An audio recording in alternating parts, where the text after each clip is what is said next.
Alright guys, this is the 350, you've probably seen it. It's in the 56 Chevy, and basically I've just painted it Chevy Orange.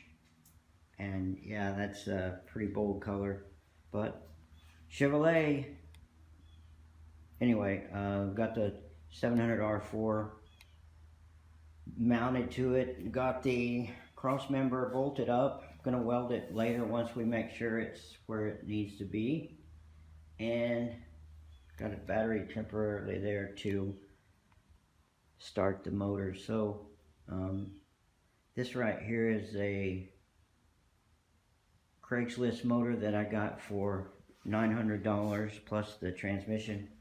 Both have been rebuilt recently, so I got inside the motor, and sure enough, it was as clean as a whistle in there, and fresh oil was in it, and even mic'd it out. It's got very little wear, maybe 20,000 at the most. This right here is where I had my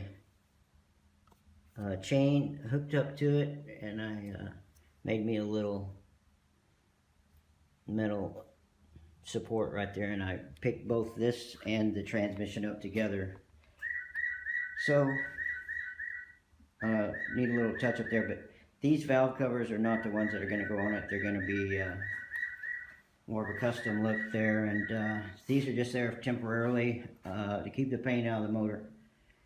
And so as you heard the motor run, it's basically this car is ready to go. We're just going to get a drive shaft ordered for it.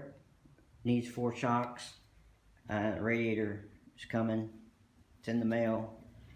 And once I get that stuff, I'll start putting the motor mounts, not the motor mounts, but the body mounts on. And I'll bring the 56 body around from the back, and next time you see me, you'll see the 56 Chevy body sitting on top of the frame, and hopefully we'll take it for a test drive.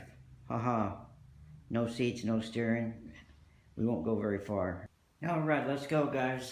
Got this ready to start.